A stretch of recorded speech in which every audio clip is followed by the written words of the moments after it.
હવે શરૂ થવા જઈ રહ્યો છે દેશનો સૌથી મોટો કેસ આપકી અદાલત રજત શર્માની સાથે.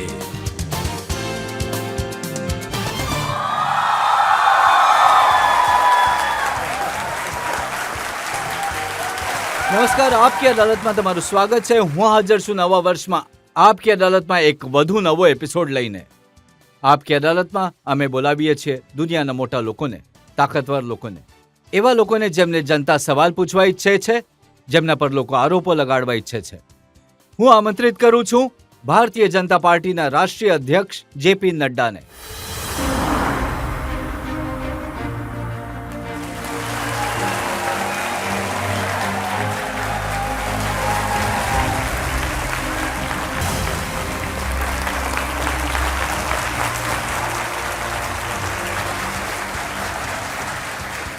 આપકી અદાલતમાં આજે આપણા જજ છે જાણીતા અને માનીતા પત્રકાર, વિચારક, લેખક, થિંકર ડોક્ટર વેદ પ્રતાપ વૈદ્ય.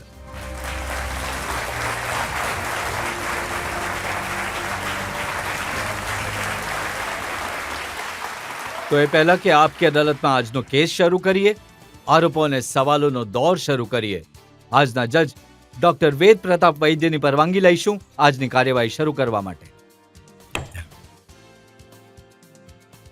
અને પહેલા કે નડ્ડાજી તમારા પર આરોપો લાગે, અમે સવાલ પૂછીએ, એક નજર ભારતીય જનતા પાર્ટીના રાષ્ટ્રીય અધ્યક્ષ જેપી નડ્ડાના પોલિટિકલ કરિયર પર. ભારતીય જનતા પાર્ટીના રાષ્ટ્રીય અધ્યક્ષ જગત પ્રકાશ નડ્ડા વિશે પ્રધાનમંત્રી નરેન્દ્ર મોદી કહે છે કે સંગઠનના કામ કરવા માટે અમે બંને એક સાથે સ્કૂટર પર ફરતા હતા.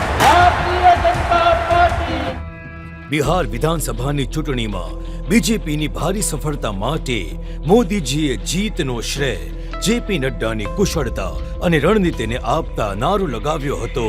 નડ્ડાજી આગે બઢો, નડ્ડાજી આગે બઢો, નડ્ડાજી આગે બઢો. જેપી નડ્ડાનું આખું જીવન સંગઠનના કામ માટે સમર્પિત રહ્યું છે. અખિલ ભારતીય વિદ્યાર્થી પરિષદથી પોતાની રાજનૈતિક યાત્રા શરૂ કરનાર જેપી નડ્ડા પટણામાં જન્મ્યા અને કોલેજનું ભણતર પણ બિહારમાં જ પૂરું કર્યું. પોતાના હોમ સ્ટેટ હિમાચલ પ્રદેશમાં શિફ્ટ થયા પછી જેપી નડ્ડાએ લોનો અભ્યાસ કર્યો. અહીં તેઓ હિમાચલ પ્રદેશ યુનિવર્સિટીના અધ્યક્ષ ચૂંટાયા. એબીવીપી અને ભારતીય જનતા યુવા મોરચામાં કામ કર્યા પછી જેપી નડ્ડા બીજેપીમાં આવ્યા. 33 વર્ષની ઉંમરમાં હિમાચલની એસેમ્બલીની ચૂંટણી જીતી 5 વર્ષ બાદ ફરી જીત્યા અને રાજ્ય સરકારમાં મિનિસ્ટર બન્યા. જ્યારે નીતિન ગડકરી બીજેપીના અધ્યક્ષ બન્યા તો તેઓ જેપી નડ્ડાને દિલ્હી લઈ ગયા અને એમને બીજેપીના રાષ્ટ્રીય મહામંત્રી બનાવ્યા. 2014માં પ્રધાનમંત્રી નરેન્દ્ર મોદીની સરકારમાં જેપી નડ્ડા હેલ્થ મિનિસ્ટર બન્યા. જૂન 2019માં જેપી નડ્ડા બીજેપીના વર્કિંગ પ્રેસિડેન્ટ બન્યા અને 2020માં એમને બીજેપીના રાષ્ટ્રીય અધ્યક્ષ તરીકે નિર્વિરોધ ચૂંટવામાં આવ્યા. વિવાદોથી દૂર રહેવાવાળા એક સાધારણ કાર્યકર્તાથી દુનિયાની સૌથી મોટી પાર્ટીના અધ્યક્ષ બનવાવાળા જેપી નડ્ડા આપકી અદાલતમાં પોતાનો પક્ષ પોતે રાખશે.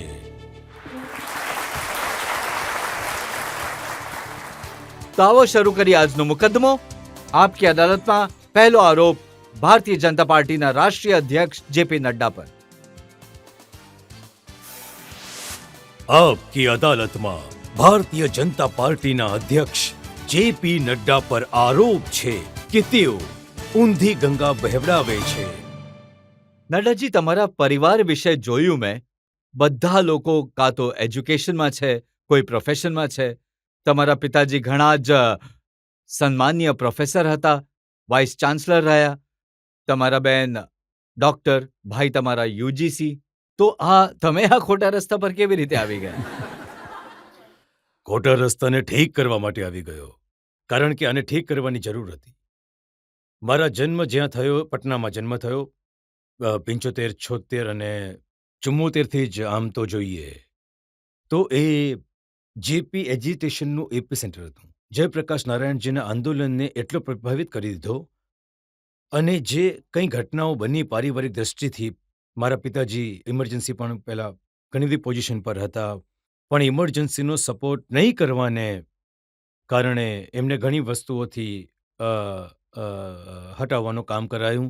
તો મને લાગ્યું કે પોલિટિક્સના અને એ સોશિયલ અને પોલિટિકલ ફિલ્ડમાં કામ કરવું જોઈએ. તો પરિવારજનોએ નહીં રોક્યા કે બધા મોટા મોટા પદ પર છે, તમે પણ કંઈક આઈએએસ આઈપીએસ બની જાઓ, તમે પણ પ્રોફેસર બની જાઓ?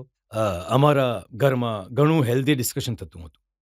મેં ઘણા ઇમ્પોર્ટન્ટ પોલિટિકલ ઇશ્યુઝને ઘરના ડાઇનિંગ ટેબલ પર જ સમજ્યા છે અને પિતાજી ઘણો વિશ્વાસ કરતા હતા કે ફ્રી ડિસ્કશન થવું જોઈએ. સપોર્ટ મળ્યો મને. હું જરૂર મારા પરિવારનો ઘણો આભારી છું કે દરેક વળાંક પર આ બધા જ પરિવારમાંથી નથી થતું, પણ મને આ સપોર્ટ મળ્યો અને એમની સાથે મેં બાકાયદા ચર્ચા કરી અને જો મને જે રાજનીતિમાં હોય છે એમના તો એવું હોય છે કે પરિવારને રાજનીતિમાં લઈ જાઓ. તમે રાજનીતિને પરિવારમાં લઈ આવ્યા. પરિવારમાં હું રાજનીતિને લઈને નથી આવ્યો. અમારે ત્યાં રાજનૈતિક વિષયોની ચર્ચા બાળપણથી જ મેં સાંભળી છે. એ જરૂર છે કે હું રાજનીતિના ક્ષેત્રમાં જતો રહ્યો. પણ તમે વહુ જે લાવ્યા, લગ્ન જેની સાથે કર્યા, એ રાજનીતિક પરિવારની હતી અને પોતે પણ લીડર હતા. રાજનીતિક કરવાવાળા લોકો માટે પોલિટિકલ બેકગ્રાઉન્ડથી જ જોઈએ કોઈ બેટર હાફ મળે તો વધારે સારું કહેવાય છે, કેમ કે એમની કામ કરવાની રીત, જનતાને જોવાનો દૃષ્ટિકોણ, સામાજિક દૃષ્ટિકોણ, સોશિયલ એંગલ, આ દરેક વસ્તુની જાણકારી હોવી જોઈએ. જુઓ, એ પણ ચૂંટણી લડ્યા હતા, ચૂંટણી જીત્યા હતા, એમની માતા ચૂંટણી જીત્યા હતા, તો ક્યારેય એમણે ન કહ્યું કે નડ્ડાજી પાછળ હટો, હવે હું આગળ આવું છું? ઘરમાં આ તો ચાલતું જ રહે છે. મેં એમને કહ્યું તમે સોશિયલ ફિલ્ડ પસંદ કરી લો, હું પોલિટિકલ ફિલ્ડ પસંદ કરી લઉં છું. તો એ સોશિયલ ફિલ્ડમાં એક્ટિવ થઈ ગઈ અને હું પોલિટિકલ ફિલ્ડમાં એક્ટિવ થઈ. પણ સ્કૂલના જે તમારા મિત્રો હતા તે કહે છે કે એ જમાનામાં રાજનીતિમાં ઇન્ટરેસ્ટ નહોતો, કાં તો સ્વિમિંગ પુલમાં મળતા હતા જી. અથવા રમતના મેદાનમાં. ગેમ્સમાં મારો ઘણો ઇન્ટરેસ્ટ હતો. હું સ્પોર્ટ્સમાં માઇલ રેસ ચેમ્પિયન પણ હતો અને સ્પ્રિન્ટ ચેમ્પિયન પણ હતો. ઘણું ઓછું એવું બને છે કે બંનેમાં લોકો ચેમ્પિયન હોય. અને સ્વિમિંગમાં મારો ઇન્ટરેસ્ટ હતો. એક્ટિવિઝમની વાર્તાઓ પણ મેં સાંભળી છે. વાઇસ ચાન્સલરને એમના કાર્યાલયથી ઉઠાવીને એ શું થયું હતું, એક મેનેજમેન્ટના ક્લાસમાં, મેનેજમેન્ટના એક્ઝામિનેશનમાં મને એવું લાગ્યું કે અહીંયા કંઈ ગડબડ થઈ છે. આંદોલન ચાલ્યું, આંદોલનને સફળતા મળી ગઈ. અમુક લોકો ધરણા પર બેસી ગયા. તો હું એમની પાસે ગયો. મેં કહ્યું, સર, તમને અમુક લોકો મળવા ઈચ્છે છે, સ્ટુડન્ટ્સ.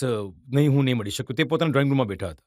મેં કહ્યું, you are a voice of chancellor, તમે જવાબદારી છે કે તમે એમને મળો. હું નહીં મળીશ. મેં કહ્યું, એવું કેવી રીતે નહીં ચાલશે? યુનિવર્સિટી નથી ચાલતી. હું નહીં મળીશ. મેં કહ્યું, સારું, ચાલો. હું મારી સાથે 10-12 સ્ટુડન્ટ તો હતા. મેં કહ્યું કે ઉચકો આમની ખુરશી. એમને સોફા સાથે ઉઠાવીને ઘણા સન્માન સાથે લઈને જઈને મેં બહાર એમના ગાર્ડનમાં એ રાખી દીધો અને પછી મતલબ કે એમને બેસેલા ત્યાં બેસાડી દીધા. મેં કહ્યું, હવે સ્ટુડન્ટ તો છે, બોલો, હવે તો આવી જ ગયા છો તમે, હવે તમે મળો, એમને વાતચીત કરો. એમણે વાતચીત કરી તો લીધી. નેતા બનવાના બધા ગુણ ત્યારથી જ હતા તમારામાં. હું આનું મૂલ્યાંકન તો લોકો જ કરી શકે છે, હું નથી કરી શકતો. પણ હા, એ સમયે હું એગ્રેસિવ જરૂર હતો, પણ સિસ્ટમ અને નોર્મ્સને હું ક્યારે ઓવરસ્ટેપ નથી કર્યા. આનું મૂલ્યાંકન નડ્ડાજી મોદીજીએ કર્યું અને મોદીજીએ સૌની સામે એ કહ્યું કે તમે અને તેઓ એક સ્કૂટર પર બેસીને ફરતા હતા કામ કરવા માટે. જી. જુઓ, હું આ મારું સૌભાગ્ય માનું છું કે મને એક એવા વ્યક્તિ સાથે ઘણા યંગ ડેઝથી કામ કરવાની તક મળી. ઘણું બધું એમની સાથે શીખવા મળ્યું મને. આજે હું જે પણ છું, એમની નાની વાતોથી જે એમણે જીવનમાં અમને જણાવી, એનાથી શીખતા હું અહીંયા સુધી પહોંચ્યો છું. તો જ્યારે કામ પણ કરતો હતો તો નિશ્ચિત રૂપથી એ અમારા મહામંત્રી હતા, અમારા પ્રભારી હતા અને હું યુવા મોરચાનો અધ્યક્ષ બની ગયો હતો. એ સમયે આ ગાડી વગેરે તો અમને મળતી ન હતી. તો મારું સ્કૂટર જ હતું, એને કિક મારતો હતો, એ બેસતા હતા, અમે જતા હતા, લોકોને મળતા હતા અને પછી બસ ચાલ્યા કરતું. તો મોદીજી એ સમય પણ આટલા જ ચપળ હતા જેટલા આજે છે? બિલકુલ. ઘણા શાર્પ અને વસ્તુઓને ઊંડાણમાં પકડવી. હું તો એમને કહી જ દઉં છું, જ્યાં મારી વિચારવાની શક્તિ સમાપ્ત થાય છે એના કેટલાય ડઝન આગળથી તમે વિચારવાનું શરૂ કરી દો છો. એ અંગત જ મને સમજ નથી પડતો. કલાકો મહેનત કરીને ઘણી બધી વસ્તુઓને બનાવીને હું લઈ જાઉં છું અને એમની પાસે હું રાખું છું અને એ કહે છે કે અચ્છા આમાં આ એંગલને આમ પણ જુઓ અને આમ પણ જુઓ અને મેં જે કર્યું છે એ એવું લાગે છે કે તે પીસ ઓફ પેપર હું લઈને ગયો જ કેમ હતો ત્યાં. મને એવું લાગે કે એટલા આઈડિયાઝ આપે છે એક સાથે એટલા આઈડિયાઝ આપે છે તો સાચે જ એમની સાથે કામ કરવું તો અઘરું નહોતું? લોકો કહે છે તમે ઘણા લેડ બેક પહાડી હતા, થોડો આરામ કરવા વાળા, અને આ દિવસ રાત કામ કરવા વાળા. એક મોટાની રીતે નાનાની ઉણપોને સમજતા એનાથી કામ લેવું એ મોદીજીથી શીખવું જોઈએ. એટલે મારી નબળાઈઓને જાણવા છતાં પણ ઘણીવાર એમણે મને કહ્યું, "નડ્ડા, તને હું પાતળો કરીને જ રહીશ, તો કામ કરો." એ એમનું એક પોતાનાપણું અને એક એ મહેનત, જેટલું આયુષ્યમાન ભારત અમે લોકોએ 9 મહિનાની અંદર દુનિયાની સૌથી મોટી વર્લ્ડ હેલ્થ સ્કીમ, દુનિયાનું વર્લ્ડ લાર્જેસ્ટ હેલ્થ કવરેજ આપ્યું અને આ કામ 9 મહિનામાં થયું અને ડિજિટલ થયું. તો મહેનત તો કરાવે છે તેઓ અને એમણે 20 મીટિંગ તો એમણે પોતે લીધી. તમે પણ ઘણી મહેનત કરાવો છો. નહીં, દરેક ચૂંટણીમાં એમની જ સભાઓ થાય છે. તમે નારો આપી દીધો, મોદી છે તો મુમકિન છે. જી, આ સાચી વાત છે. મોદી છે તો શક્ય છે, એમાં કોઈ બેમત નથી કે મોદીજીનું વ્યક્તિત્વ આજે એ માત્ર પાર્ટીના નેતા નથી, એ કોઈ માત્ર દેશના નેતા નથી, દુનિયામાં એમની ચમક છે અને દુનિયા બધા લોકો માને છે. જો આપણે વાત કરીએ હવે જુઓ, હું તમને જણાવું, આ કોવિડ મેનેજમેન્ટને તો તમે ઘણું ક્લોઝલી વોચ કર્યું. As president of health minister પણ પહેલા હું રહ્યો છું. તો જો બાઇડેને એમના વખાણ કર્યા, જાપાનના પ્રેસિડેન્ટે એમના વખાણ કર્યા, આપણા વર્લ્ડ હેલ્થ ઓર્ગેનાઇઝેશનના ડાયરેક્ટર જનરલે એમના મેનેજમેન્ટે વખાણ કર્યા અને આજે એ પ્રૂવન થઈ ગયું કે 130 કરોડના દેશને જે સુરક્ષા કવચની સાથે એમણે ઊભો કર્યો, 220 crore doses of vaccine, double dose plus booster, આ લગાવવાનું કામ, વર્લ્ડ લાર્જેસ્ટ અને world fastest vaccination programme is India's programme of COVID. તો અચ્છા, હું તો હેલ્થ મિનિસ્ટર રહ્યો છું. આ દેશમાં ટ્યુબક્લોસિસની દવાને આવવામાં 25 વર્ષ લાગ્યા છે. આ દેશમાં ટેટનસની દવાને આવવામાં 28 વર્ષ લાગ્યા. આ દેશમાં જાપાનીઝ ઇન્ફ્લાઇટિસની દવાને આવવામાં 100 વર્ષ લાગ્યા. 1906માં જાપાનમાં આવી ગઈ હતી, 2006માં પહોંચી ઇન્ડિયામાં. આ દેશમાં આપણા પ્લસ પોલિયોના પ્રોગ્રામને 2 ડ્રોપ્સ જે પોલિયોને અપાય છે એને પહોંચાડવામાં અહીંયા 25 વર્ષ લાગ્યા. નેશનલ પ્રોગ્રામ બનાવવામાં 30 વર્ષ લાગ્યા. અને અહીંયા જાન્યુઆરી 20th 2020 ફર્સ્ટ કેસ કોરોનાનો ડિટેક્ટ થયો.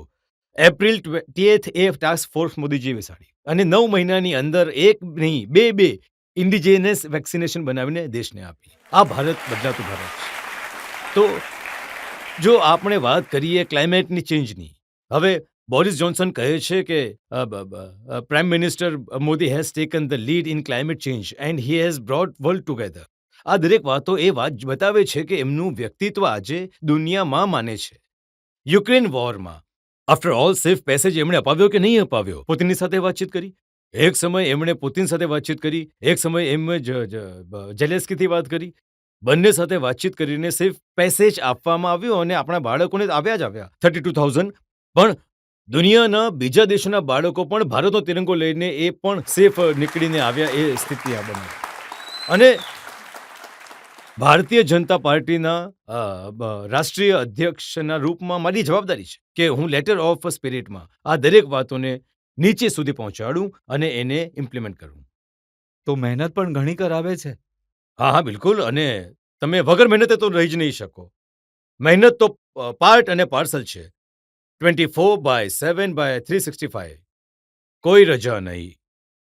એટલે અમારા કલ્ચરમાં નથી. એટલે હું હવે એમ કહું કે હું કોઈ ઘણું મોટું કામ કરી રહ્યો છું એવું તો છે નહીં. એમણે મોદીજીએ ભારતના રાજનૈતિક સંસ્કૃતિ બદલી નાખી છે. Political culture has been change. એક સમય હતો લોકો ચૂંટણીઓ જીતી જતા હતા, પાર્ટીઓ કરતા હતા, રજાઓ માણતા હતા. અમુક લોકો હમણાં પણ રજા પર જવાના છે અને જતા જ રહે છે. તો રજાઓ માણતા હતા. તો આ મીટિંગ્સનો સિલસિલો, કામનો સિલસિલો, કોઈ રજા ન લેવી, પ્રધાનમંત્રીજી મોદીજી આજના દિવસ સુધી, તમે તો 8 વર્ષની વાત કરી રહ્યા છો, હું કહી રહ્યો છું જ્યારથી મુખ્યમંત્રી બન્યા ત્યારથી કોઈ રેકોર્ડ બતાવી દે કે એમણે 1 દિવસની પણ 1 કલાકની પણ રજા લીધી હોય. આ એમનું કામ છે. તો આવા વ્યક્તિત્વ સાથે કામ કરનાર વ્યક્તિ એનાથી બહાર રહી જ શકતો નથી. તો એ તો મુસીબત જ છે ને, દિવસ રાત કામ નહીં, કરવાની. જુઓ, આનાથી તો રાહુલ ગાંધી સારા છે, રજા તો લઈ લે છે.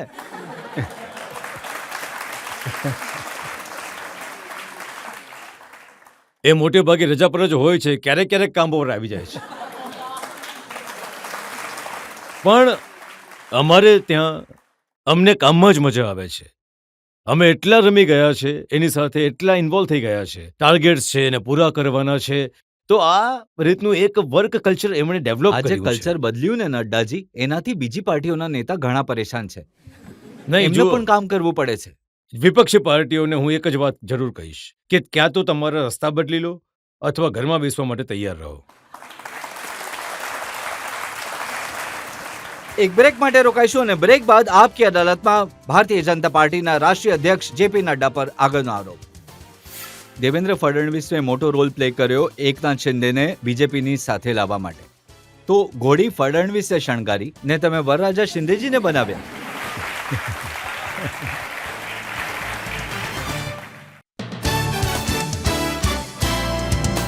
Welcome back. આપ કી અદાલતમાં આજે આપણા મહેમાન છે ભારતીય જનતા પાર્ટીના રાષ્ટ્રીય અધ્યક્ષ જેપી નડ્ડા. આપ કી અદાલતમાં આગળનો આરોપ. આપકી અદાલતમાં ભારતીય જનતા પાર્ટીના અધ્યક્ષ જેપી નડ્ડા પર આરોપ છે કે તેઓ સહયોગી દળોનું ગળું દબાવી દે છે. નડ્ડાજી, બિહારથી તમે રાજનીતિ શરૂ કરી હતી. તમને લોકો કહે છે અડધા બિહારી છે. ઘણી મહેનત કરી, તમે બિહારમાં સરકાર બનાવી. મોદીજીએ કહ્યું નડ્ડાજી આગળ વધો, અમે તમારી સાથે છીએ. એ સરકાર જ ગુમાવી દીધી. હું ના તો કોઈનું ગળું દબાવું છું, ના હું કોઈને ગૂંગળામણનો અનુભવ કરાવું છું. હું બધાને જ એક જે ફ્રેમવર્ક બને છે ને. હું એક એક કરીને તમને ઉદાહરણ આપું છું. નીતિશ કુમાર મુખ્યમંત્રી હતા અને તમે ઇલેક્શન વખતે કહેતા હતા બિહારના સૌથી વિશ્વાસપાત્ર નેતા નીતિશ કુમાર છે, અમારી સાથે છે, અમારા છે, અમારા રહેશે, અને એ પલટી મારી ગયા. વન ફાઇન મોર્નિંગ તમે હવે શબ્દનો ઉપયોગ કર્યો કે એ મારી ગયા. પલટી. હા, તો પલટી મારી ગયા. તો હવે એ મારી ગયા તો મારી ગયા, પણ અમે એમને નથી મોકલ્યા. એમની સંખ્યા વિધાનસભામાં 40 હતી, અમારી સંખ્યા 74 at that point of time. Today it is 78.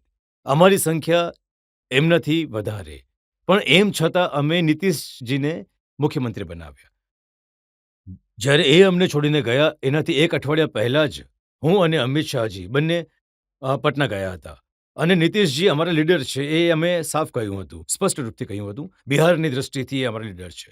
હા, જો કોઈને પોતાના પડછાયાથી એમને ડર લાગે, જો અમારી વિકાસની દ્રષ્ટિથી કોઈને લાગે કે અમે પાર્ટીનું કામ રોકી દઈશું, તો એ સંભવ નથી. પણ હવે જુઓ ને, તમારી પાર્ટી વધતી જઈ રહી હતી, એમની પાર્ટી નાની થતી હતી, તો ડરશે કે નહીં? નહીં, એમનું કામ છે ને એને મોટી કરવાની. અમે એમને કારણે નાના રહીએ, અમારું કામ તો નથી.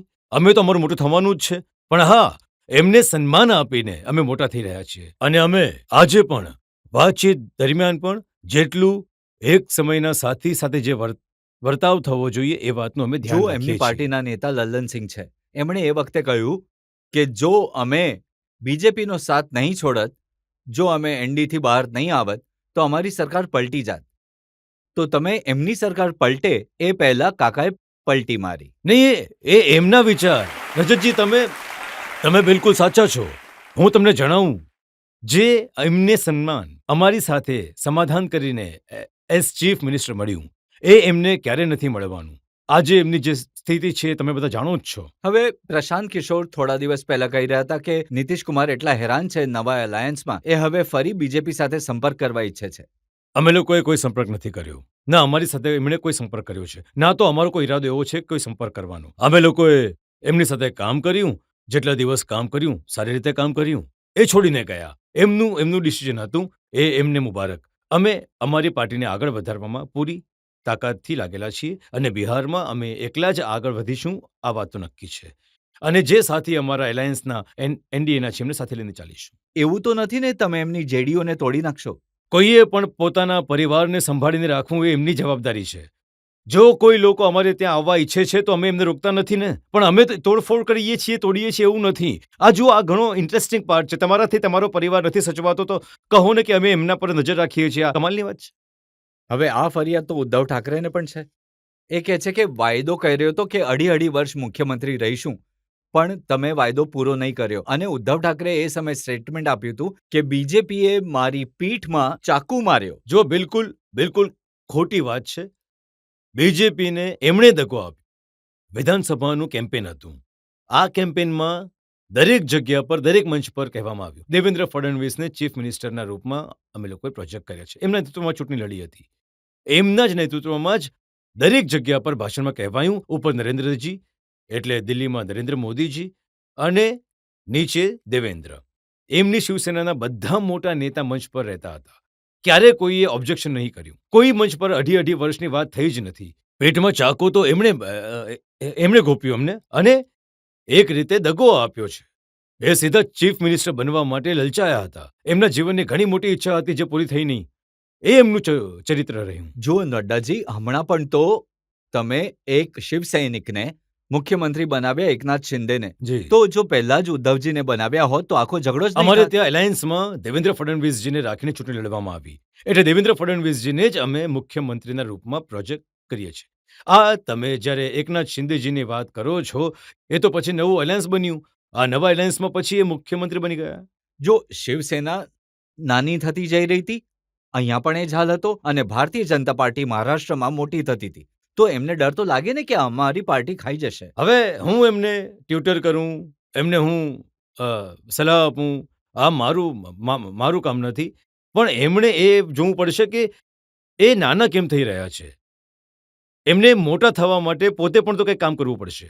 જ્યાં સુધી ભારતીય જનતા પાર્ટીનો સવાલ છે, અમે મોટા થવામાં અને મોટું અમારું સ્થાન વધારવામાં, અમારો એરિયા વધારવામાં, અમારા લોકોને વધારેમાં વધારે લોકોને જોડવામાં અમે કોઈ કસર છોડવાના નથી.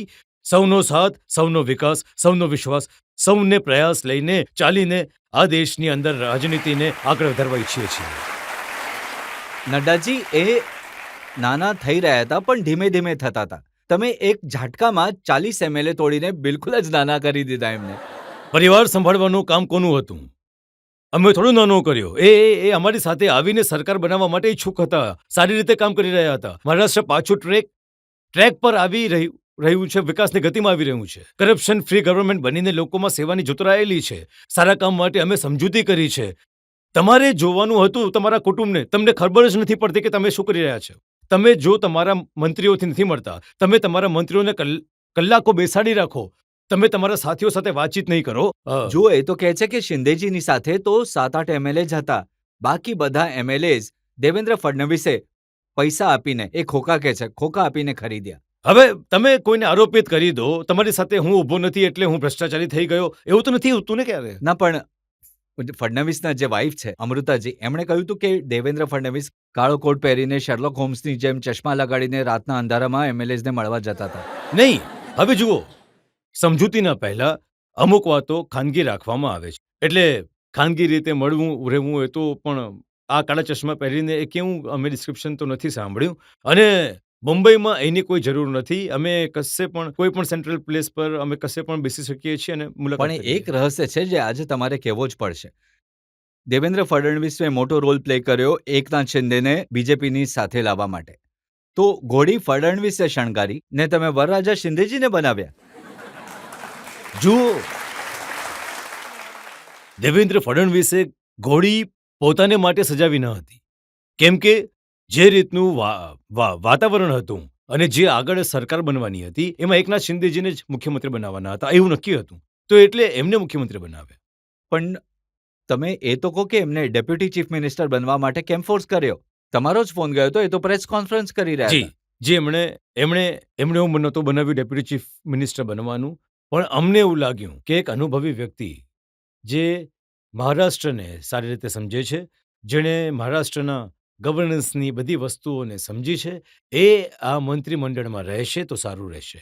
અને પછી એમના સ્ટેટસ અનુસાર હવે ચીફ મિનિસ્ટર તો એકનાથ શિંદેને જ બનાવ્યા હતા, તો આ ડેપ્યુટી ચીફ મિનિસ્ટરના રૂપમાં કામ કરે. અને સાચે કોઈ પણ રીતે હું દેવેન્દ્ર ફડણવીસના વખાણ કરીશ, હું એમને અભિનંદન પણ આપીશ કે એ કાર્યકર્તા તરીકે જે મેં એમણે કહ્યું, એમણે કોઈ પણ લાગ લપેટે, વગર કોઈ પણ શરતે, વગર કોઈ પણ આમ કરીએ કે તેમ કરીએ, તમારો આદેશ છે, હું એને ફોલો કરીશ. અને એમણે ડેપ્યુટી ચીફ મિનિસ્ટરની પોસ્ટને સ્વીકારી. તો હવે કોઈ રસ્તો છે ઉદ્ધવ ઠાકરે સાથે સમાધાન થવાનો? શિવસેનાના બંને ભાગ ભેગા થઈ જાય પછી બીજેપી સાથે મને લડે? નથી લાગતું આવી રીતની કોઈ પણ કોઈ સ્થિતિ આવશે, કેમ કે જે રીતનો વ્યવહાર વાતાવરણ બન્યું છે અને અમારે આગળ વધવું છે, તો હવે આગળ વધવા માટે અમે સમજૂતી તરફ જોઈએ એવી કોઈ જરૂર નથી. અમે આગળ જ જઈશું અને આમની સાથે અમારી સારી સમજૂતી છે. આ જ સમજૂતીને લઈને અમે આગળ ચાલીશું. પંજાબમાં તમે ઘણા સમાધાન કરીને પણ આગળ નહીં વધી શક્યા. હવે અમે વધીશું. જો 73 સીટો લડી અને 2 જીત્યા. આના પહેલા વાળી જે વિધાનસભાની ચૂંટણી હતી, બધા લોકો કહેતા હતા કે અકાલી દળને છોડો, અકાલી દળની સ્થિતિ સારી નથી, હવે તમે એકલા ચૂંટણી લડો. અમે લોકોએ એનડીએનો ધર્મ નિભાવતા પ્રધાનમંત્રીજી મોદીજીએ કહ્યું નહીં, અકાલી દળ is one of the oldest partner, Prakashsinh Badal is the oldest partner, અને એમનું માન રાખીને અમે એમને નહીં છોડીશું. ચૂંટણીમાં અમારું નુકસાન થઈ જાય, અમે નુકસાન સહેવા તૈયાર છીએ, પણ અમે એમને છોડીશું નહીં. એમની સાથે ચૂંટણી લડીશું. નુકસાન થયું, અમે વિપક્ષમાં બેસી ગયા. વાત અહીંયા જ અટકી નથી. હવે જુઓ, અમારું અલાયન્સ હતું, એ અમારા પાર્ટનર હતા. કૃષિ કાયદાને લઈને હરસિમરતજી કૌરજી જે મંત્રી રહ્યા છે, એ કેબિનેટના પાર્ટ અને પાર્સલ હતા જ્યારે આ કૃષિ કાયદો પાસ થયો હતો. એમણે એમાં પોતાનો ફાળો આપ્યો છે. એ કૃષિ કાયદો પાસ થયો પછી જ્યારે વિરોધ થવા લાગ્યો તો અકાલી દળ અમારાથી અલગ થઈ ગયું. અમે ભાઈ તું જવા, તમે જવા ઈચ્છો તો અમે જતા રહો. અમે આટલા સમય સુધી આ અલાયન્સને કારણે અમે શહેરની 170 સીટમાંથી 23 સીટો લડવાવાળી પાર્ટી હતા. એક નાની, અને એ પણ શહેરમાં લડવાવાળી પાર્ટી હતા. અમે ગામોમાં ગયા જ ન હતા. આજે જ્યારે અમે એમના અલાયન્સથી બહાર નીકળ્યા છે, ભારતીય જનતા પાર્ટી પહેલી વાર અમને 73 સીટો પર જવાની તક મળી. આવનાર સમયમાં પંજાબમાં ભારતીય જનતા પાર્ટી જ ઓલ્ટરનેટિવ બની રહેશે અને બનશે, અને આગલી સરકાર ભારતીય જનતા પાર્ટી બનાવશે. નડ્ડાજી, તમારી બધી વાતો અલાયન્સના વિશે સાંભળવામાં ઘણી સારી લાગે છે, પણ ફેક્ટ શું છે? પાછલા 8 વર્ષમાં 19 દળ એવા છે જે એનડીએના પાર્ટ હતા અને છોડીને જતા રહ્યા. અમે કોઈને નથી મોકલ્યા અને ના અમે મોકલવાના છે. નડ્ડાજી, હું તમારું નિવેદન મારી પાસે જ છે. તમે કહો છો કે દેશથી બધી પાર્ટીઓ ખતમ થઈ જશે, માત્ર બીજેપી રહેશે. અમે વિચારધારા પર ચાલીએ છીએ તો દેશમાંથી ક્ષેત્રીય પાર્ટીઓ ખતમ થઈ જશે. તમારે તો બધાને ખતમ કરવું છે. હું જણાવું છું. સૌથી પહેલા આપણે સમજવું પડશે કે નેશનલ પાર્ટી ધીમે ધીમે કેમ શ્રિંક કરી ગઈ. કોંગ્રેસ પાર્ટીએ રાષ્ટ્રીય પાર્ટી હોવા છતાં ક્યારે પણ રિજનલ એસ્પિરેશન્સને નથી સમજ્યા. તમે જુઓ, તમિલનાડુમાં કોંગ્રેસની સરકાર રહેતી હતી, બધા ચીફ મિનિસ્ટર કોંગ્રેસના રહેતા હતા. 60 વર્ષ પહેલા એક રિજનલ પાર્ટીએ એમને ત્યાંથી હટાવી દીધા. 60 years have been passed and they are not able to regain that state. આંધ્રપ્રદેશમાં કોંગ્રેસ પાર્ટીની સરકાર રહેતી. આંધ્રપ્રદેશનું તમે વિભાજન કર્યું, ના આંધ્રમાં રહ્યા ના તેલંગાણામાં રહ્યા, બંને જગ્યાએથી તમે જતા રહ્યા. કોણ આવી ગયું? એક જગ્યા પર વાયએસઆરની પાર્ટી આંધ્રપ્રદેશમાં આવી ગઈ, તમિલનાડુમાં એઆઈડીએમકે ડીએમકે આવી ગયા, તેલંગાણામાં કેસીઆરની પાર્ટી આવી ગઈ, કેશવ ચંદ્રશેખર રાવની પાર્ટી આવી ગઈ, તેલંગાણા રાજ્ય સમિતિ આવી ગઈ, આજકાલ ભારતીય રાજ્ય સમિતિ બની ગઈ છે. વેસ્ટ બંગાળમાં કોણ આવી ગયું? તો વેસ્ટ બંગાળમાં મમતા બેનર્જી આવી ગઈ, તૃણમૂલ કોંગ્રેસ આવી ગઈ. ઉત્તર પ્રદેશ, તમે આટલા વર્ષોથી રાજ કરતા હતા, તમારા ચીફ મિનિસ્ટર રહેતા હતા. ઉત્તર પ્રદેશથી તમારા પગ ઉખડ્યા અને ત્યાં એક રિજનલ પાર્ટી આવીને બેસી ગઈ, સમાજવાદી પાર્ટી. આ રિજનલ પાર્ટી ધીરે ધીરે ધીસ પાર્ટી હેવ બીન કેમ ફેમિલી પાર્ટી, અને ફેમિલી પાર્ટી બનાવવાના કારણે હું માનું છું કે આ અનસાયન્ટિફિક છે, ભારતીયની ધરતી પર રહી નહીં શકે, એટલે આ રિજનલ પાર્ટી પોતાનામાં સમાપ્ત થઈ જશે. ક્યારેક ભાઈ ભત્રીજા લડશે, ક્યારેક કાકા ભત્રીજા લડશે, ક્યારેક ભાઈ ભાઈ લડશે. આ રિજનલ પાર્ટી ફેમિલી પાર્ટીના હાલ થવાના છે, કારણ કે ભારતીયની જનતામાં ભારતની જનતા ફેમિલી પાર્ટીઝને પરિવારિકવાદી પાર્ટીઓને રિજેક્ટ કરશે જ કરશે, એટલી બીજેપી આગળ વધશે. નડ્ડાજી, જ્યારે તમે એવું કહો છો ને કે રિજનલ પાર્ટીઓ ખતમ થઈ જશે, પરિવારવાદી પાર્ટીઓ ખતમ થઈ જશે, માત્ર બીજેપી બચશે, તો મોગલે આઝમનો એક ડાયલોગ યાદ આવે છે, કનીઝ की आरज़ू जुबां पर आ ही गई. જુઓ, તમે મને તો ઈચ્છો છો આ ઝુબા બધું ખતમ થઈ નહીં, જાય? હું નથી ઈચ્છતો. હું તો એમને જણાવવા, હું I believe in healthy competition. હું તો હેલ્ધી કોમ્પિટિશન વાત કરું છું. પણ મને દેખાય છે કે તમે નાના ગોલ્સ લઈને ચાલ્યા છો, તો તમે અમારા મોટા ગોલ્સ સાથે મેચ કેવી રીતે કરશો? ભગવાન તમને સદબુદ્ધિ આપે, તમે આગળ વધો, મને ક્યાં કઈ વાંધો છે. પણ આ રસ્તા પર ચાલશો તો અમારી પાસે નહીં પહોંચી શકો. તો તમે જે મોટી મોટી નેશનલ પાર્ટીના શું હાલ કરો છો એને લઈને અમુક આરોપો છે મારી પાસે. આપણે એક બ્રેક માટે રોકાઈશું અને બ્રેક બાદ આપ કી અદાલતમાં જેપી નડ્ડા પર આરોપો અને સવાલોનો હજી એક દોર. કોંગ્રેસના લોકો કહે છે કે અમારી કોઈ દૂર દૂરની જગ્યાએ પણ સરકાર બને છે, તો કોંગ્રેસના લોકો પોતાના એમએલએઝને કહે છે કે રિસોર્ટમાં જતા રહો, નહીં તો મોટા ભાઈ આવી જશે.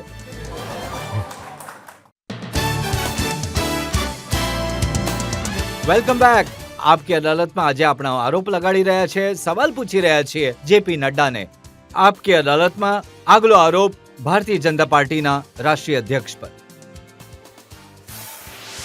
આપકી અદાલતમાં ભારતીય જનતા પાર્ટીના અધ્યક્ષ જેપી નડ્ડા પર આરોપ છે કે તેઓ બાજી પલટવામાં નિપુણ છે. નડ્ડાજી, કોંગ્રેસના લોકો કહે છે કે અમારી કોઈ દૂર દૂરની જગ્યાએ પણ સરકાર બને છે, તો કોંગ્રેસના લોકો પોતાના એમએલએઝને કહે છે કે રિસોર્ટમાં જતા રહો, નહીં તો મોટા ભાઈ આવી જશે.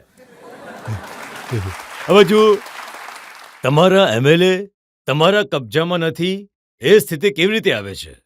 તમે બનાવી ના, અમે દીધી છે. નથી બનાવી.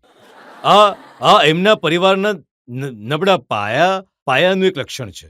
એમની પાર્ટીઓ તૂટવાની જ છે, અને જો તૂટવાની છે તો જે અલર્ટ લોકો કહેવાય છે, જે પાર્ટી એક્ટિવ હોય છે, એ એમની સાથે જોડી નડ્ડાજી, લેશે. ચૂંટણી કોઈ પણ જીતે, હમ. સરકાર નડ્ડાજી અમિત શાહ મળીને બનાવી લે છે. ને હું ફરી કહી રહ્યો છું, આ રીતે નથી થતું ક્યારે. એ લોકો છોડીને આવવા માંગે છે, તો પછી અમે લોકો શું કરીએ? કહો? હમણાં તો કોઈ છોડીને, જેમ કે હિમાચલમાં જી ચૂંટણી થઈ, જી પરિણામ આવ્યા, જી કોંગ્રેસ કમ્ફર્ટેબલ મેજોરિટીમાં હતી, જી. પણ રાત આખી ડિસ્કસ થઈ રહ્યું હતું કે એમને કયા રિસોર્ટમાં રાખીએ, મોટા ભાઈ આવી જશે સવારે. આનો અર્થ એમ છે કે એમના એમએલએ એમના કંટ્રોલમાં નથી. જ્યારે જ તો એમને રિસોર્ટમાં રાખવા પડે છે. અમારા લોકોને કેમ નથી રાખવા પડતા? કોઈ જાય, ક્યાંય પણ ફરવા જાય, એ બધા જાણે છે કે પ્રધાનમંત્રીજી મોદીજીના નેતૃત્વમાં જે નક્કી છે એને અમારે લોકોએ આગળ વધારવાનું છે. તો અમારે ત્યાં તો કોઈ તો એ નથી તો જતું. તમારું હોમ સ્ટેટ છે, તો હિમાચલમાં સરકાર ચાલવા દેશો કે નહીં? અમે તો એમની? સારી રીતે ચાલવા દઈશું. મેં તો કહ્યું છે કે અમે તમારો સહયોગ કરીશું, પણ તમે તમારા પરિવારને સારી રીતે રાખજો, એ વાતની ચિંતા તમે જ કરી લો. હવે આ સાંભળીને શંકા નહીં થઈ નહીં રહી નહીં, છે. બિલકુલ નહીં. એટલે એ પોતાની રીતે ચાલે. હું એમાં કેમ પડું? મેં તો એમને સ્પષ્ટ રૂપમાં કહ્યું છે કે full support for the development of people of Himachal Pradesh. અમે તમારી સાથે છીએ. હવે રાજસ્થાનમાં અશોક ગેહલોતે 51 દિવસ સુધી પોતાના એમએલએઝને એક હોટેલમાં રાખવા પડ્યા અને પછી ગભરાઈ ગયા. ઘણા એમએલએઝને 51 એમએલએઝને કાઢીને જેસલમેર લઈ ગયા પોલીસના પહેરામાં. તો ખતરો તો છે નહીં, તમારા. એ ખતરો એમની પાર્ટીની અંદર હતો ને, અમારાથી ક્યાં હતો?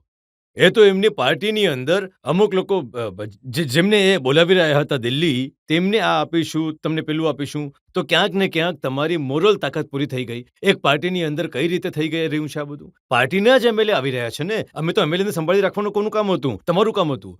તમને છોડીને કેમ જઈ રહ્યા છે અને કેમ તમને સંભાળવા પડે છે? આ તમારા પરિવારની સ્થિતિ છે. જો મુખ્યમંત્રી અશોક ગેહલોતે કહ્યું કે ભારતીય જનતા પાર્ટી, જેપી નડ્ડા ધન બળના દમ પર સરકાર પાડવાની કોશિશ કરી રહ્યા હતા. 5 સરકારો પાડી ચૂક્યા છે, 6ઠ્ઠી મારી પાડવાની તો હતી. આ એમની તકલીફ છે ને, એમણે વિચારવાનું છે. જો અમારી પાસે આવીને કહે કે ભાઈ અમે તમારી સાથે સરકાર બનાવવી ઈચ્છીએ છીએ, તો અમે શું કહીશું? નહીં નહીં નહીં, તમે નહીં આવતા, અમે નહીં બનાવીશું. આવું તો નથી થતું ને. અમે એમ નથી તમે કહેવાના. ડરાવ છો એમએલએ? નો નો, ક્યારેય નહીં. નહીં, બિલકુલ નહીં નહીં? રજતજી. નહીં, અમે નથી ડરાવતા કોઈને, અને ડરાવીને કોઈને કોઈ રાખી નથી શકતું. તો પછી એવું કેવી રીતે થયું જ્યારથી નડ્ડાજી બીજેપીના અધ્યક્ષ બન્યા? 2019માં પહેલીવાર કમાલ થઈ. કર્ણાટકમાં તમારી મેજોરિટી નહોતી, જી પણ થોડા દિવસ પછી સરકાર તમારી બની ગઈ. નહીં, પાછો હું કહીશ. ત્યાં પણ હું શું થઈ રહ્યું હતું કે લોકો કોંગ્રેસ પાર્ટી અને કુમાર સ્વામીજીની સાથે જે રીતની એમની વચ્ચેની સ્ટ્રગલ ચાલી રહી હતી, એમાં પાર્ટી રિફ્ટ આવી જ ગઈ હતી, આવી જ રહી હતી. રોજ બરોજ જે રીતના એમના સ્ટેટમેન્ટ રહેતા હતા, કોંગ્રેસ પાર્ટી અને જેડીએસ સાથે ચાલી શકશે નહીં ચાલી શકે એ પશ્ચાત ચિહ્ન બની ગયું હતું. હવે એમનું એલાયન્સ નહીં ચાલ્યું તો અમારી સાથે લોકો આવી ગયા. 17 MLAs રાજીનામા કરાવી જી. દીધા. તો તમે જ કરાવ્યા ને? નહીં, જ્યારે એ અમારી સાથે આવવા માટે આવવા ઈચ્છતા હતા તો કાયદો અલાઉ નહીં કરતો હતો, તો કાયદાની દ્રષ્ટિથી એમને રાજીનામું જ આપવું પડે ને. પણ તમે જુઓ ને કે એમની ઈચ્છા શક્તિ કેટલી ઉજાગર થઈ હતી કે બનેલા એમએલએ રિઝાઇન કરીને અમારી સાથે જોડાવા ઈચ્છતા હતા અને અહીંયાથી ચૂંટણી લડીને ફરી જીતીને પાછા ગયા અને એ સરકારમાં પાર્ટ અને અને આવી ઈચ્છા શક્તિ મધ્યપ્રદેશે જોઈ. હા. ત્યાં પણ MLAs રિઝાઇન કરી દીધું. તો કોંગ્રેસની મેજોરિટી વાળી સરકાર ત્યાં પણ હું તોડી એ જ પાડી. કહીશ, આમાં રજતજી જે સમજવા વાળી વાત એ છે કે પાર્ટીની અંદર તમારી ઇન્ટરનલ ડેમોક્રેસી એટલી ખતમ થઈ ચૂકી છે, પાર્ટીની અંદર તમારી ચર્ચાઓ એટલી બંધ થઈ જાય છે કે તમારા 20 MLAs 15 MLA થી રાજીનામા આપીને ભારતીય જનતા પાર્ટીમાં જોઈન કરીને ભારતીય જનતા પાર્ટીની ટિકિટ પર લડીને એ સરકારમાં આવવા માટે તૈયાર રહે છે. જો આટલી ઈચ્છા શક્તિ પ્રબળ હોય તો આમાં મારી બહાદુરીથી વધારે એમની નાકામી છે કે નહીં, કે એમને છોડીને લોકો દોડવા માટે આવ્યા? તો આવા લોકો અમારી સાથે જોડાય છે તો અમે એમાં એમને જોડીએ છીએ. હું પાર્ટીનો સાથ નિભાવતો ચાલતો ગયો, કોંગ્રેસના MLAs ને અમારી પાર્ટીમાં મેળવતો ચાલતો ગયો.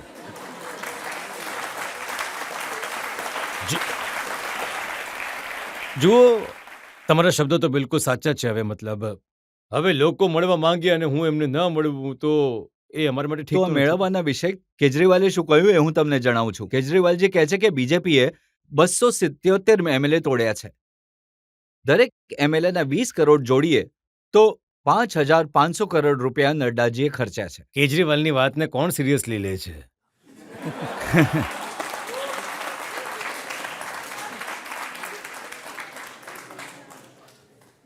કોઈને આઝાદ ભારતમાં કોઈ નેતાને બોર્ડ લઈને ચાલવું પડ્યું હોય કે હું કટ્ટર પ્રમાણિક છું, એવો પહેલો નેતા મેં જોયો જે આ રીતે બોર્ડ લઈને ચાલતો હોય. હમણાં તમે ગુજરાતમાં જોયું, આ કાગળનો લેખ જોઈ લો. આઈબીનો રિપોર્ટ છે કે આમ આદમી પાર્ટીની સરકાર બનશે. આ જુઓ, હું કાગળ લઈને આપી રહ્યો છું અને જુઓ ક્યાં પતી ગયા, ક્યાં રહી ગયા. હે, આ ક્યાં એમની સ્થિતિ આવીને ત્યાં ઊભી રહી ગઈ. અને હું એમને વારંવાર પૂછી રહ્યો છું કે કાગળ ક્યાં છે ભાઈ, જરા કાગળ તો બતાવો. જવાબ આપવા તૈયાર નથી. તો આવા લોકોને ના, એ કહી રહ્યા હતા કે દિલ્હીમાં તમે એમની સરકાર પાડવાની કોશિશ કરી, ભાઈ, હું તો એ જ MLAs ને કહી રહ્યો તોડવાની છું. હું એ જ કોશિશ કહી રહ્યો કરી, છું. પણ કોઈ હું બેચાયું કહી રહ્યો છું કેજરીવાલજીની ક્રેડિબિલિટી નથી. હું પાર્ટી નહીં બનાવીશ, પાર્ટી બનાવી. હું ચૂંટણી નહીં લડીશ, ચૂંટણી લડ્યા. હું કોંગ્રેસનો સાથ નહીં લઉં, કોંગ્રેસનો સાથ લીધો. હું ક્રિમિનલ્સને ટિકિટ નહીં આપું, એક જેલની અંદર છે, બાકીના બેલ પર છે. અને ક્રિમિનલ ચાર્જીસ છે. તમે બધાએ પણ તો જોયું હશે ને કે એ અચ્છા, પછી જુઓ એમની ક્રેડિબિલિટી. શરમ આવવી જોઈએ. થેરેપિસ્ટને રેપિસ્ટને બનાવી દીધા. શું ચહેરો, એક્સપ્રેશન હતું એ સમયે કહેવા માટે શરમ આવવી એ જોઈએ. એમ કહે છે અને કે સત્યેન્દ્ર જૈન થોડા બીમાર રેપિસ્ટને છે. થેરેપિસ્ટ બનાવી દીધા. આ રીતના. અને સત્યેન્દ્ર જૈનના તમે બધાએ તો જોયા જ હશે એ ને. કહી રહ્યા હતા કે એ બીમાર છે, એમને થોડા માલિશની જરૂર છે. નિશ્ચિત રૂપથી હવે જેલવાળા માલિશ તો કરતા જ હશે ને. પણ મારો કહેવાનો અર્થ એ છે કે કાયદાને રફે દફે કરવાનું કામ આમ આદમી પાર્ટીના લોકોએ દરેક જગ્યાએ કર્યું જો છે. મનીષ સિસોદિયા વારંવાર કહે છે કે એમના પર દારૂના ઘોટાળાના આરોપો તો લગાડ્યા, પણ કંઈ નહીં મળ્યું.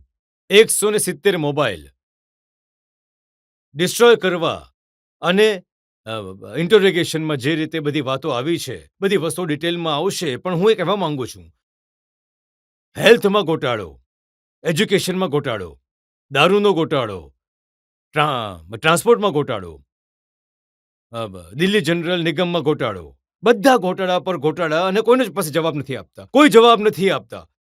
કટ્ટર પ્રામાણિક આમ લઈને બોર્ડ લઈને ફરે છે. એ બતાવે છે કે કઈ રીતના કટ્ટર અપ્રામાણિકતા એમણે કરી છે. એ વાતમાં કેટલી સચ્ચાઈ છે કે તમે મનીષ સિસોદિયાને ઓફર આપી કે અમારી પાર્ટીમાં આવી જાઓ, ઈડી ને CBI ના કેસ પાછા ખેંચી સવાલ લઈશું. જ નથી ઊભો થતો, પ્રશ્ન જ ઊભો નથી થતો. આવા કટ્ટર લોકોને અમે શું કામ લઈશું? જે ભ્રષ્ટાચારી હોય, બિલકુલ સવાલ જ નથી થતો. ન્યુયોર્ક ટાઈમ્સમાં છપાઈ રહ્યું છે કે એજ્યુકેશન ઘણું સારું છે. હાલ જ એજ્યુકેશનની એ કરી નાખી છે કે પ્રિન્સિપલ નથી, ટીચર્સ નથી, રૂમ તૂટી રહ્યા છે. આ હાલત છે. અને પિક્ચર શું બનાવ્યું? તો આવા લોકોને જનતાને ભ્રમમાં નાખે છે. આ લોકોને દૂધનું દૂધ, પાણીનું પાણી બતાવવું એ અમારી જવાબદારી છે. પણ અને અમે નડ્ડાજી, એ નિભાવીશું. દૂધનું દૂધ પાણીનું પાણી દિલ્હીમાં નહીં બતાવી શક્યા. હા દિલ્હીમાં 3 વાર હરાવી દીધા એમણે હા, તમને. ઠીક છે. અમે ઓલ્ટરનેટિવ પાર્ટીના રૂપમાં ઉભરી રહ્યા છીએ અને અમે આગળ ચાલીને પછી એમને ભરાવી પણ દઈશું. એમાં કોઈ બેમત નથી. નહીં, આ તો તમારું સ્ટેટ હતું. સૌથી પહેલા બીજેપી જો એટ ક્યાંય વન પોઈન્ટ ઓફ ટાઈમ શું થયું કે કોંગ્રેસ પાર્ટીએ બધું પોતાનું સમર્થન એમને આપી દીધું. આ લડાઈ એ રીતે લડવામાં આવી જેમાં બંને મળીને લડ્યા. તો આ લડાઈનો એક નેચરલ આઉટકમ તો હોય છે. પણ અમે પણ સમજી ગયા છે. હવે અમને ખબર છે કે અમારે એકલા જ લડવાનું છે. તો અમે જો એ લડીશું, તો બંનેની એ સામે વાતની લડીશું. મજાક ઉડાવે છે કે દિલ્હીની કોર્પોરેશનની ચૂંટણીમાં ભારતીય જનતા પાર્ટીએ મોટા મોટા દિગ્ગજોને ઉતાર્યા, મુખ્યમંત્રી પણ કેમ્પેન કરી રહ્યા હતા, પણ તો પણ જીતી નહીં શક્યા. અમે દરેક ચૂંટણી આ જ રીતે લડીએ છીએ. દરેક ચૂંટણીની જેમ જ લડીએ છીએ. અને ક્યારેક અમે એ નક્કી નથી કરતા.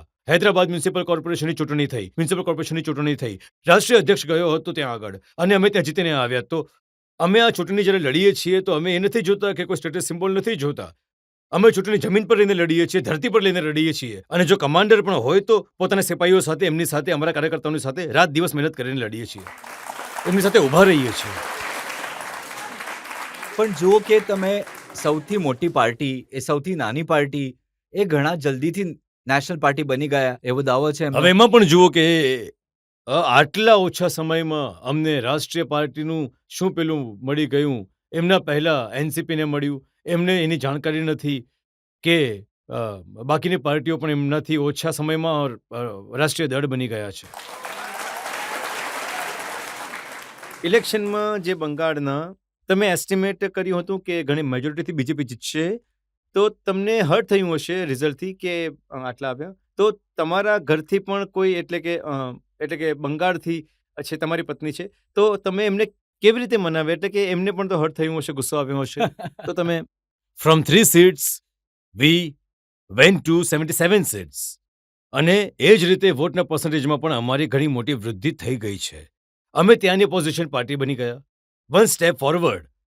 હવે લીપ લીધી છે. આ એક લાંબી છલાંગ લગાવી છે અમે. હા, ઠીક છે. અમારી ઈચ્છા હતી કે અમે સરકારમાં નહીં આવી શક્યા. ઘણા કારણો છે. તમને ખબર છે કે લાસ્ટના 3 ફેઝીસની ચૂંટણીમાં કોરોના વેવ આવી ગયો, પ્રચાર અમારો રોકાઈ ગયો અને ઘણા બધા કારણો બન્યા. નહીં તો 30-40 સીટો વધારે અમને લાવી શક્યા હોત. હવે મમતાજી તો કહે છે કે આ નડ્ડા ચડ્ડા ફડ્ડા આવી જાય છે. અને જો આ લોકોના પોતપોતાના બેકગ્રાઉન્ડની અસર હોય છે.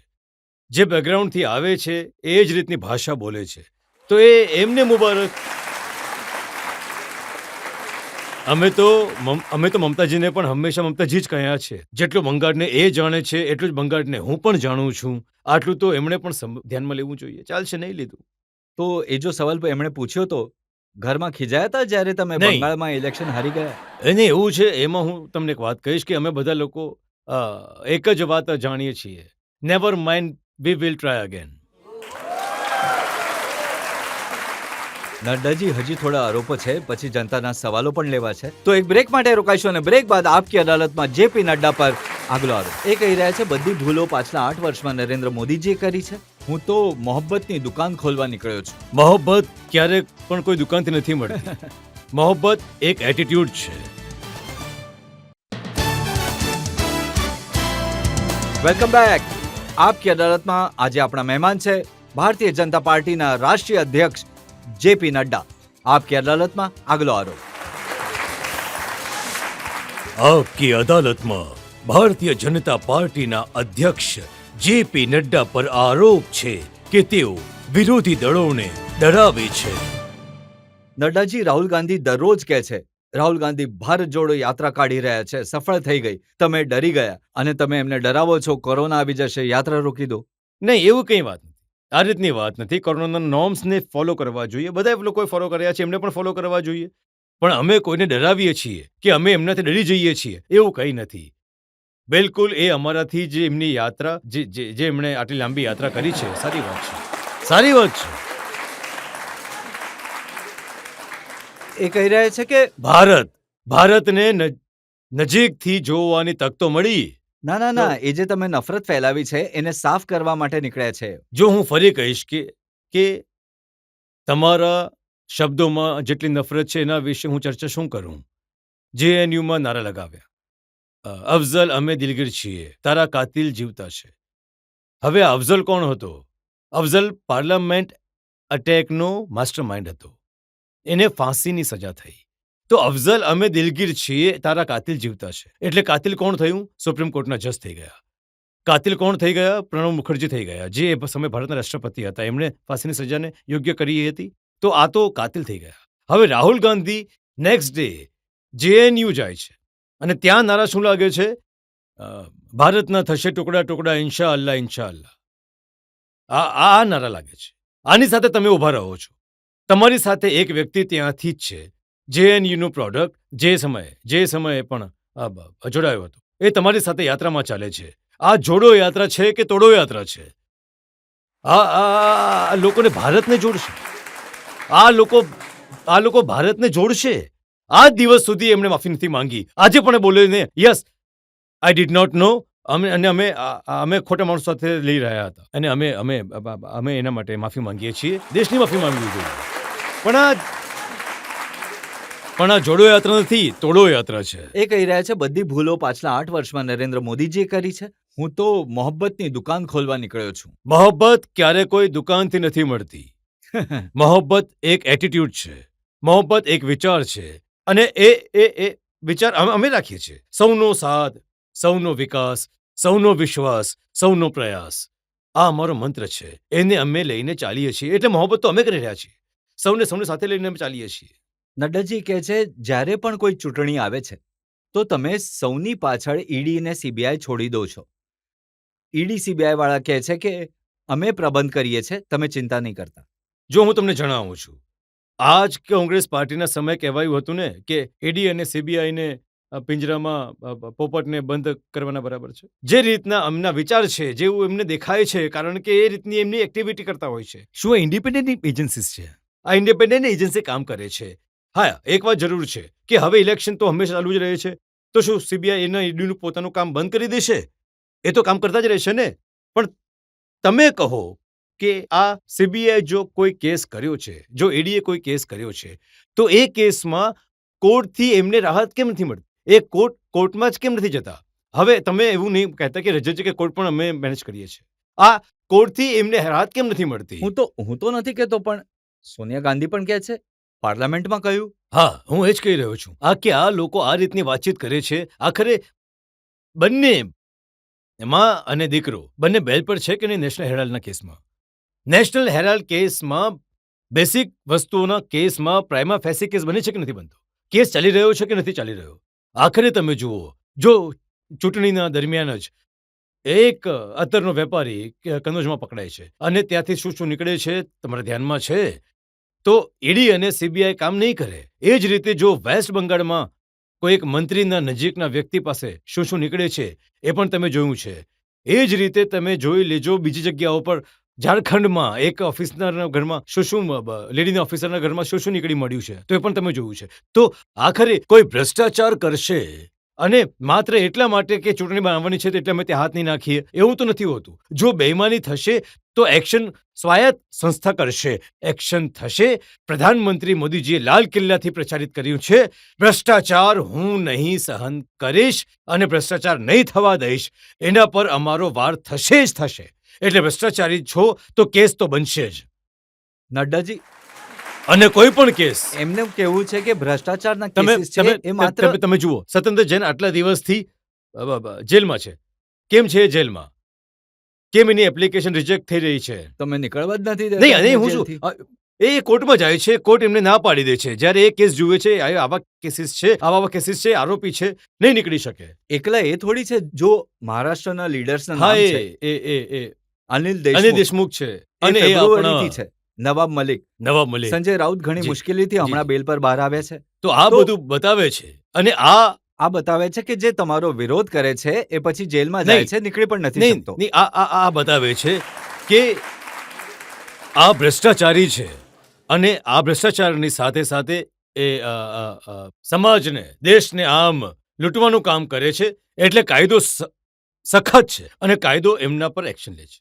સત્ય તો એ છે કે જેટલા પણ લીડર છે, સોનિયા ગાંધી છે, રાહુલ ગાંધી છે, ચિદમ્બરમ છે, કોંગ્રેસના બધા લીડર બેલ પર છે. જી.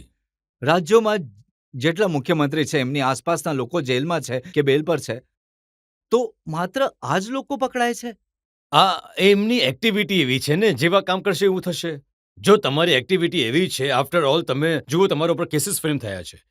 કોઈના કોઈ તમે તમારા મુખ્યમંત્રી કાળમાં કે મંત્રી કાળમાં કોઈ એવું કામ કર્યું હશે જેમાં તમે તમારી ડિસ્ક્રિશનનો ઉપયોગ કરતા ભ્રષ્ટાચાર કર્યો હશે, તમે નિયમોનું ઉલ્લંઘન કર્યું હશે, નિયમોને તોડ્યા હશે, એટલે એ કેસીસ બને છે.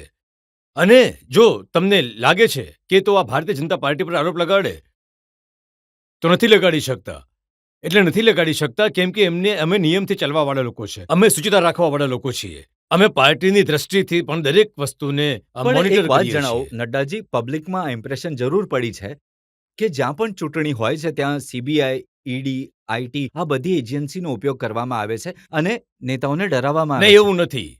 ચૂંટણી દરેક જગ્યાએ થઈ રહી છે. આઈડી, ઈડી, આઈટી, ઈડી બધી જગ્યાએ બધા લોકો પોતપોતાનું કામ કરતા જ રહેતા હોય છે. અને એ કામમાં તમે એક વાત કહો કે કોઈ પણ એવો કેસ બન્યો હોય જે ખોટો સાબિત થયો હોય, કોઈ એવો કેસ બન્યો હોય જેમાં એ લોકો જેલમાં નહીં ગયા હોય, કોઈ એવો કેસ બનાવ્યો હોય જેમાં એમને બેલ નહીં મળી લેવી પડી હોય, તો ફેક્ચ્યુઅલી વસ્તુઓ જો છે, તો એક વાત તો એ છે કે રાજનીતિમાં જો તમારે સર્વાઈવ કરવું હોય તો તમારે યોગ્ય રીતે રહેવું પડશે, તમારે પ્રામાણિકતાથી કામ કરવું પડશે.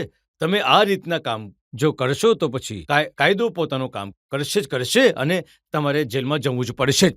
જ્યારે તમે પૂછો છો ને આ બેલ પર છે ત્યારે તમે પૂછો છો રાહુલ ગાંધી આ વસ્તુનો તો જવાબ આપે કે આટલા કેસીસ કેમ એમની પાર્ટીના લોકો પર થઈ રહ્યા છે, તો એ કહે છે કે ભાઈ જેપી નડ્ડા કોણ થાય છે પૂછવાવાળા? શું એ મારા પ્રોફેસર છે કે હું એમને વાતનો જવાબ આપું? હું પ્રોફેસર નથી પણ ભારતનો નાગરિક તો છું ને ભાઈ. એક ભારતના નાગરિકના રૂપમાં તો હું પૂછી રહ્યો છું કે તમે જણાવો. આજે પણ હું આજ પંચ પરથી પૂછું કે ભાઈ એ જણાવો કે તમે દુનિયાને એ જણાવી દો કે તમે અને તમારી પૂજ્ય માતાજી કઈ વાત માટે બેલ પર છો, કઈ વાત માટે બેલ પર છો? રાહુલ ગાંધીનું કહેવું છે કે 70 વર્ષમાં દેશે જે બનાવ્યું એ બીજેપીએ 8 વર્ષમાં બરબાદ કરી દીધું. આજે 4 લોકોની ડિક્ટેટરશિપ છે, 4 લોકોની તાનાશાહી છે દેશમાં અને આ બધાને ડરાવે છે 4 લોકો. હું ફક્ત હવે 3 તો હું સમજી ગયો, મોદીજી, અમિત શાહ અને નડ્ડાજી. આ ચોથું કોણ છે? હું નથી જાણતો રજતજી, પણ આમાં આ ચારે નથી. અમે ના તો કોઈને કોઈ ડરાવીએ છીએ, ના તો અમે આવું કંઈ કરીએ છીએ, ના તો અમે ડિક્ટેટર છે. અને પ્રધાનમંત્રી મોદીજી તો જેટલા ડેમોક્રેટિકલ બધી વસ્તુને જોવે છે, તમે જોયું હશે. હમણાં કરુણાની લડાઈ થઈ, કયા પ્રધાનમંત્રીએ આજ સુધી આટલી વાર ચીફ મિનિસ્ટરને કન્સલ્ટ કર્યા? એમણે બધાને ઓનબોર્ડ લીધા. એ ડોકલામને વિષય હતો ત્યારે પણ બધા ચીફ મિનિસ્ટર સાથે વાતચીત કરી. હવે G20 આવ્યું તો G20ની પ્રેસિડેન્સી લીધી, તો એમાં પણ પ્રધાનમંત્રીએ બધા મુખ્યમંત્રીઓને ઓનબોર્ડ લીધા હતા, બધાને સાથે લઈને ચાલ્યા હતા. અમુક સવાલ જનતાના લઈ લઈએ. જી સર, મારો એક ક્વેશ્ચન છે. રાહુલ ગાંધી હંમેશા બોલતા રહે છે કે મોદીજી ચીનથી ડરી ગયા, મોદીજી ચીનથી ડરી ગયા. તો આના પર તમારું શું કહેવું છે? પ્રધાનમંત્રીજીએ ઘણા સ્પષ્ટ શબ્દોમાં કહ્યું કે નાક ઉઠાવીને વાત કરશે કે ના આંખ ઝુકાવીને વાત કરશે, આંખોમાં આંખો નાખીને વાત કરશે. અને આને લેટર ઓફ સ્પિરિટમાં પ્રધાનમંત્રી મોદીજીએ ઇમ્પ્લિમેન્ટ કર્યું છે. તમે વિડીયોઝ પણ જોયા હશે, બાકી બધાએ પણ જોયા હશે. એ જરૂર છે કે એક જવાબદાર પોલિટિકલ પાર્ટીના અધ્યક્ષ હોવાના નાતે જે આંતરરાષ્ટ્રીય વિષયો પર બોલવાની અમારી એક સીમા હોય છે, જેને અમારે ધ્યાનમાં રાખવાની જો હોય હું છે. એક્ઝેક્ટલી જણાવું છું રાહુલ ગાંધીએ શું કહ્યું હતું. ચીનથી ડરે છે, જનતાથી સત્ય છુપાવે છે, માત્ર પોતાની છબી બચાવે છે, સેનાનું મનોબળ તોડે છે. સેનાનું મનોબળ જેટલું રજતજી રાહુલ ગાંધીએ તોડ્યું છે. સર્જિકલ સ્ટ્રાઇક પર સવાલ કોણે પૂછ્યો? બાલાકોટના ઓપરેશન પર કોણે સવાલ પૂછ્યો? અને એમણે કયા શબ્દનો પ્રયોગ કર્યો કે આપણે ફૌજની પિટાઈ થઈ? તો આવા શબ્દોનો પ્રયોગ કોણ કરે છે? આ ફૌજનું મનોબળ કોણ તોડે છે? આ ફૌજની પ્રતિ દુર્ભાવના કોણ રાખે છે? આ રાહુલ ગાંધી રાખે છે. જ્યાં સુધી પ્રધાનમંત્રી મોદીજીનો સવાલ છે, હું એ દાવાની સાથે કહી શકું છું કે એમના નેતૃત્વમાં દેશની બોર્ડર સુરક્ષિત છે અને આપણા સૈનિક વીર જવાન ત્યાં તૈનાત છે અને પૂરી તાકાત સાથે મુસ્તેદી સાથે આપણે બોર્ડરની રક્ષા કરી રહ્યા છે. નડ્ડાજી, અમે ઘણા બધા આરોપો તમારા પર લગાડ્યા, જનતાના સવાલોના જવાબ તમે આપ્યા. હવે એક બ્રેક માટે રોકાઈશું અને બ્રેક બાદ સાંભળીશું આપકી અદાલતમાં આજના જજ વેદ પ્રતાપ વૈદ્યનો નિર્ણય આજના કેસ પર.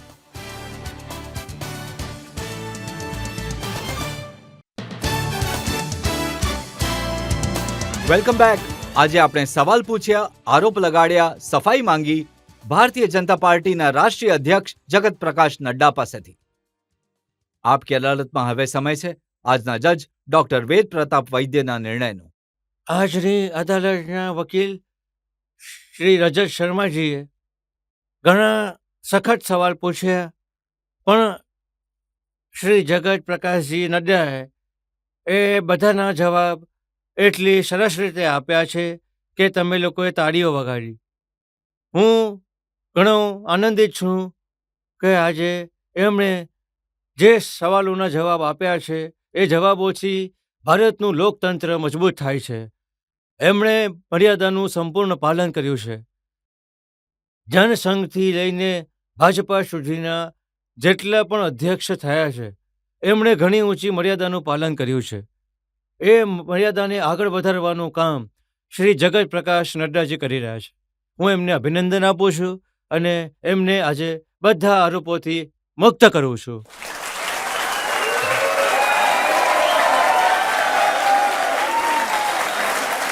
ધન્યવાદ. તમારો આભાર.